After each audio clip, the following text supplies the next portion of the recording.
Welcome to the 7997 podcast. We're your hosts, Chris and Jackie. Hello.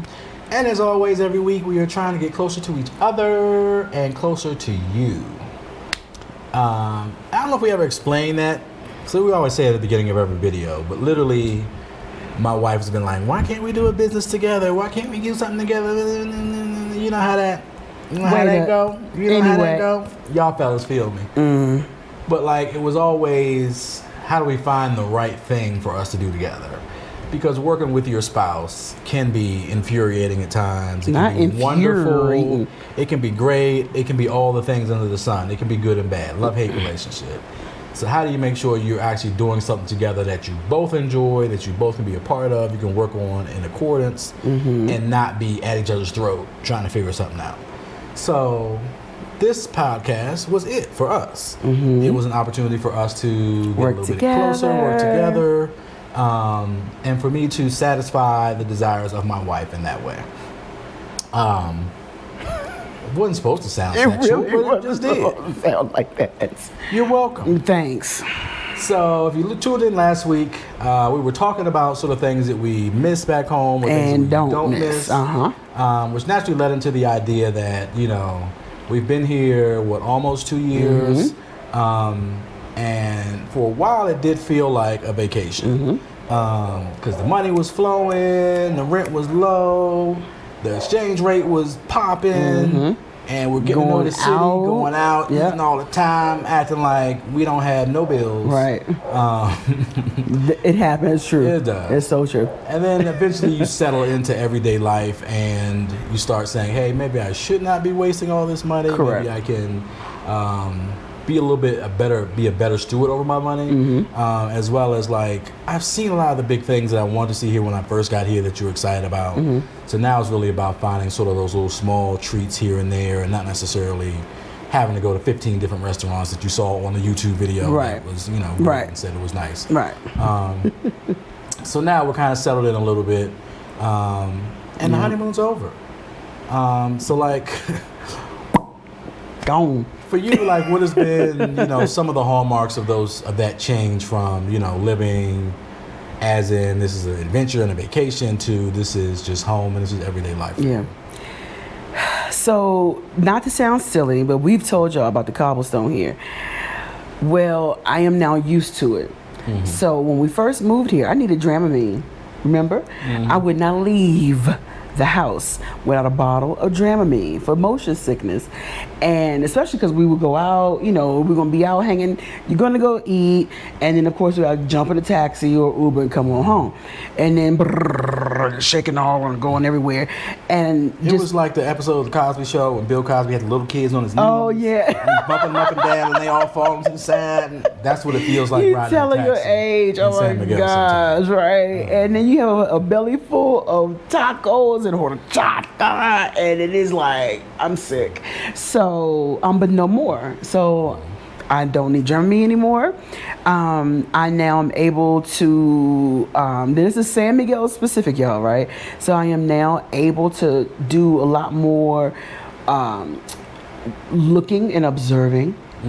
Right, while we're walking, because I've gotten used to the cadence of the stones and you know, the fluctuations of the sidewalks. So I'm able to do a lot more sightseeing and without the fear of impending death. Right. Okay.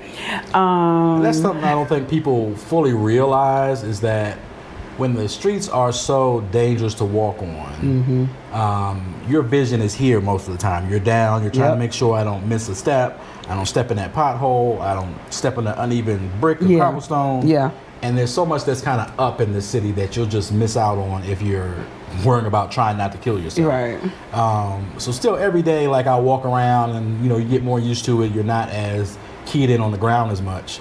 And you start to look up in places where you didn't look up before. Then you're like, oh man, that house is actually kind of nice. Really beautiful. Oh, there's a rooftop restaurant up there. I didn't even realize that was there. Like, there's still this sense of discovery even after a couple years, because you're literally just looking up now instead of watching. Our eyes have been open. Yeah.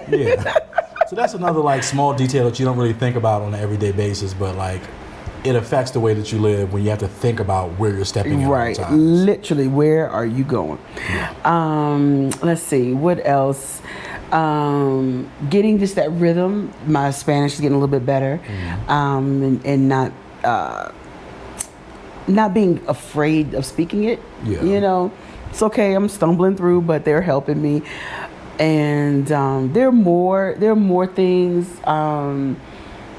Like the vacation is over. I said that to you the other day. So we haven't been getting closer sometimes because the vacation is over, and I'm realizing I ain't got my buddies. I don't have my regular life anymore, and we have friends here, but everyone is still busy. You know, which is actually there are pros and cons to that, right?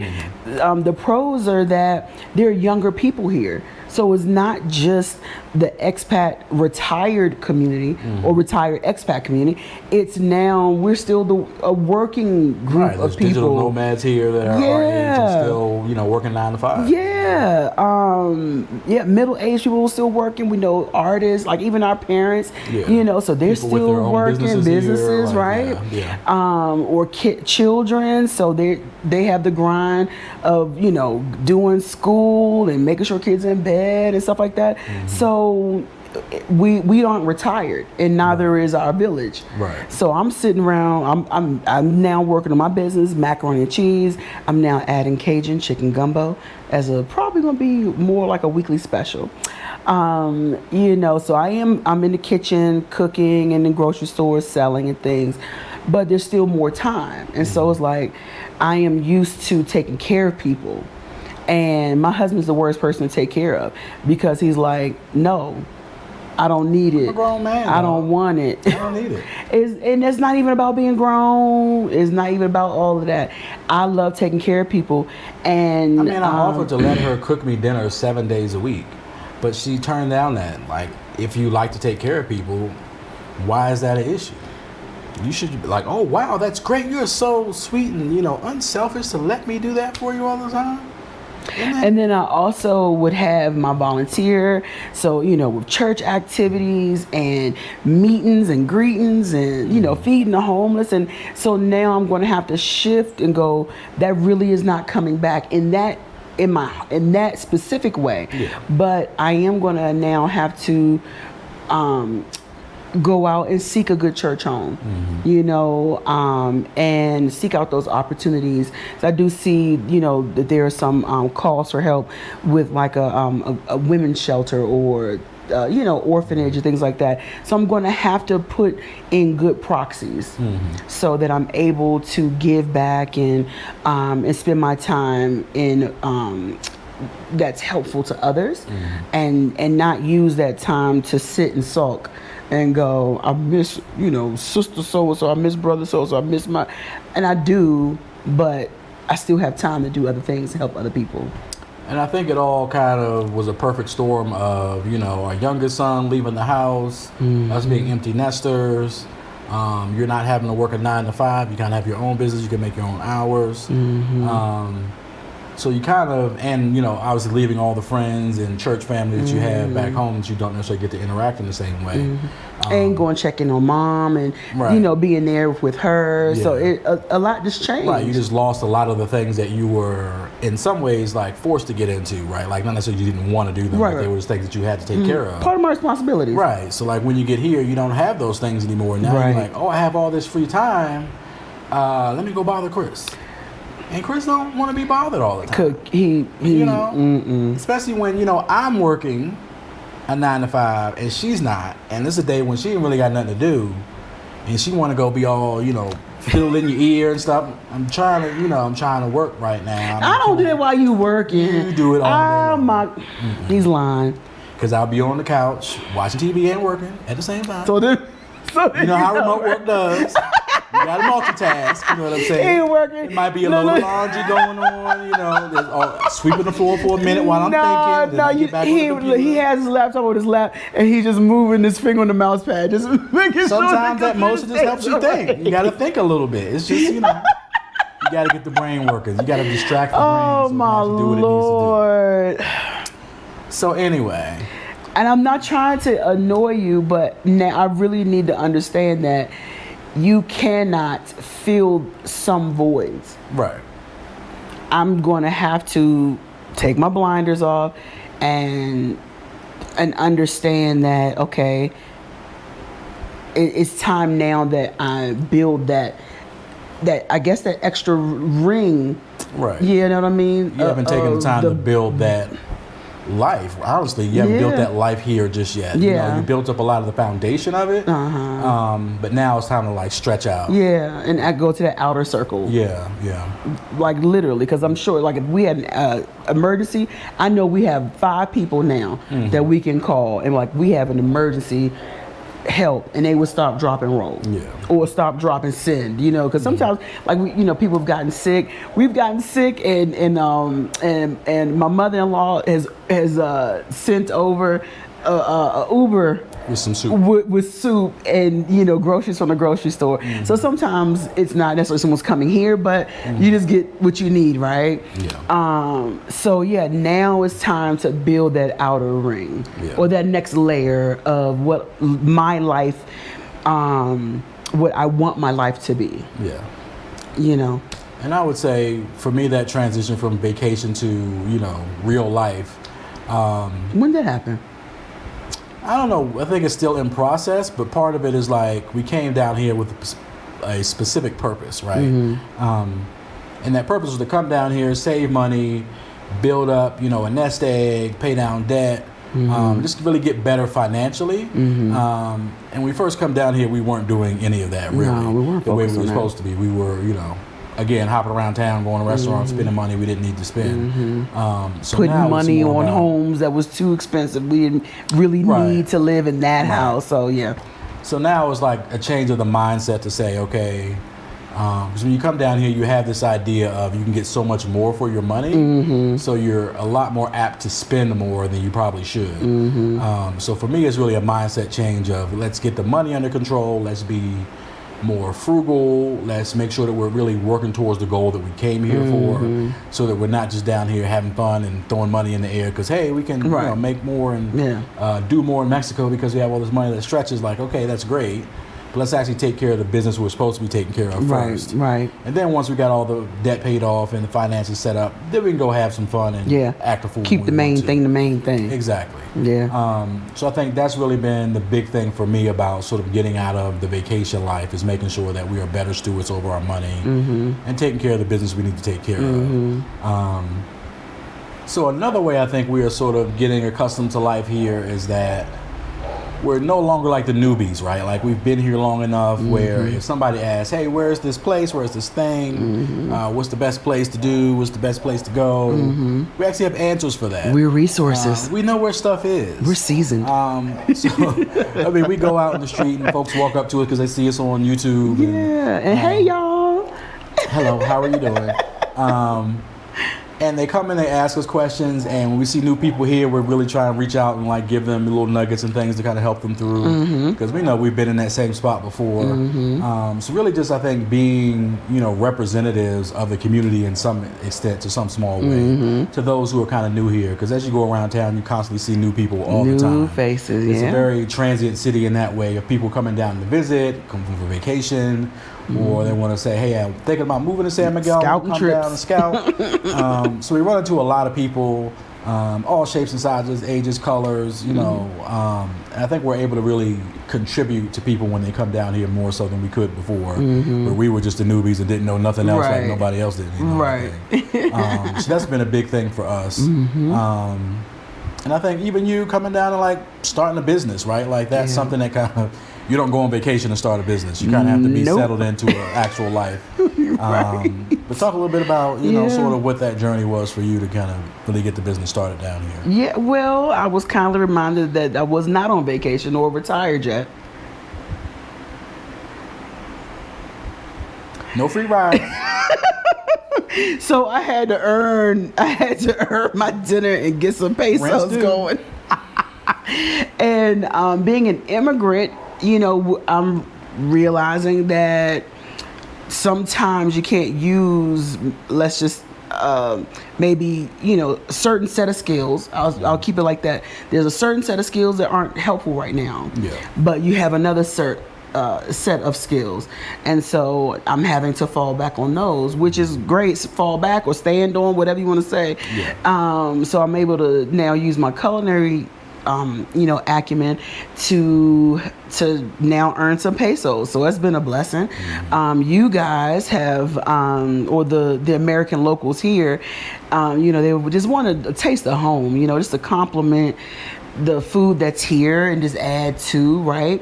And so just being able to make the food, I had to learn the new ingredients, just something really simple. You don't even think about, like the heavy whipping cream is different here.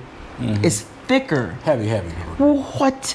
It is thicker, is heavier, and it is hard to find sharp cheddar cheese. It's hard to find sharp cheddar cheese. For a culture that loves spice and something like sharp strong flavors, right? Acidity. Yeah.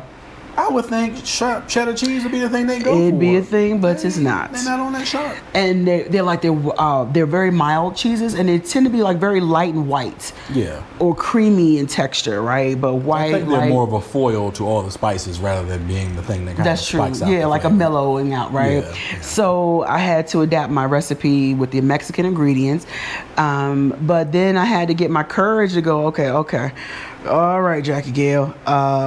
Now you need to go out into the marketplace, because the thing is, it's more than just people on vacation. It's more than just Americans and Canadians. You need to now open up your market and go to the masses, right? And so just being able to go in and knock on those doors, give the samples, and just ask, how can my product fit here, or show them how it can fit here, and and not back down from your pricing. Right. You know what I mean? Because there's a value. You got to evaluate yourself, your time, your product, and knock, like I said, knock on those doors, and use a translator if you need to. Use Google Translate. Yep. But look, what we say, I'm not on vacation anymore. So now it's not pesos for a nice dinner out. It's pesos for rent. Yeah. You know what I mean? Or to pay off that debt. So it's real deal. Yeah. It's real deal. And I think to touch on something you said earlier of the idea of like you have skills down here that you can't necessarily use. And I think, a lot of us probably heard a story of like going back in the U.S. and you talk to people that have come over as immigrants, and back home in my country, I was a lawyer. I was a lawyer. Yep. Here, I may own a convenience store. Yep. And there's certain taxi driver skills and tools that you have that, because you're not a citizen of the country, because you're not, you don't have a particular license or educated in a particular way, or maybe missing out on the language piece. On the language piece. Yeah. There's certain things that you just can't maximize here. Yep. So part of it here is like, okay, I'm a designer, I have design skills, but the way Mexican culture works is like, they're not going to let you take a job from Mexican. If there's a qualified Mexican that can do that job, you're not getting the job. Right. So it's a little different than it is in the U.S., where it's really more open to most people. If you have the skill set, you can get into it, or if you have the licensure or the resources or whatever to get into it. But here, it's a lot more difficult, where you may have the skill set that you had in the U.S., but here it just doesn't translate because you may not speak the language, or you may not be first in line to get a job. It may be, we got to look at these other 50 people first before we can even look at you. Yeah. So that's something always to think about. You think you have some skills that you can kind of lean back on when you get here, and you may not be able to kind of use those skills. Like, you can't just go anywhere and be a lawyer or a doctor. Right. Like, there's certain qualifications you have to have that's specific to each country, specific to each state and city as well. Right. So all that stuff is things you have to think about when you get over here and think that, maybe I want to do something in my own lane and my own skill set. You may not actually have that option in the same way. Right. You may have to carve out something or just pivot. Right? You may have to pivot. So like mom, she's a beautiful hat maker, but then she's like, okay, but you know what? Mexicans love their housewares. So now she's making beautiful handmade pillow covers, and things for the home. So it's like, okay, you may not get my hat, but I got something else for you, something different. So it's just, playtime is over. Yeah, I mean, marketing 101, if you got a product, You got to make sure it fits the place where you are and the audience you're targeting to. So if you have a new audience here, you better learn how to use whatever skills you have to apply to that audience. You better say it, because they have their own set of problems and challenges. So solve their problems, right? Help them with their challenges, and then you might be able to be successful. And if you're having problems and challenges with moving your life abroad, come on, segue. The perfect tool for you. The Redefining Life Abroad Virtual Summit is a place for you to get help with all of your moving abroad needs, finances, family, all those things kind of wrapped up in it. We're going to show you a quick commercial at the end of the video. Check the affiliate link. We're going to get a little piece of that, just so you know, always being transparent. And it's August 10th and 11th. Yes. All great information on moving your life abroad. So not just Mexico. Anywhere. It's really good information. Really, a lot of information just applies to anywhere you go. Having your finances and your family straight is always something you're going to need no matter where you go. Say it. So on that note, we always love for you to like, comment, and subscribe. Buy us a coffee. Please and thank you. Watch another video. Please and thank you. And all those things. Please and thank you. Cuídate. Arias Garce, take care and take a chance. And we'll see you guys next week. Yeah, y'all be safe. Public service announcement. I'm Jackie. And I'm Chris from the 7997 podcast, live from San Miguel de Allende, Mexico. And we are excited to partner with the Redefining Life Abroad Virtual Summit. In just a few short weeks, August 10th and 11th, we are going to learn about handling our finances while living abroad. And really the reason why you want to be there is because you're going to gain insights into working remotely and even starting your own business. We have expert speakers on all these different topics about finances and family that can help you better live your life abroad. There are families, there are married couples, folks with children. Just come and learn what they've experienced, the good, the bad, the ugly. Even for ourselves, we had to make all kinds of adjustments with new financial obligations, working remotely, while having family and friends and important matters back home. So don't miss out. So make sure you go to the website on the screen to check out all the information about the Redefining Life Abroad Virtual Summit. August 10th and the 11th. Be there or be square. You see the website on your screen. Go there and go ahead and sign up. You will not be sorry. This is the 7997 podcast, your home for raw and honest conversation, featuring Chris and Jackie, with new episodes every Sunday, wherever you get your podcasts.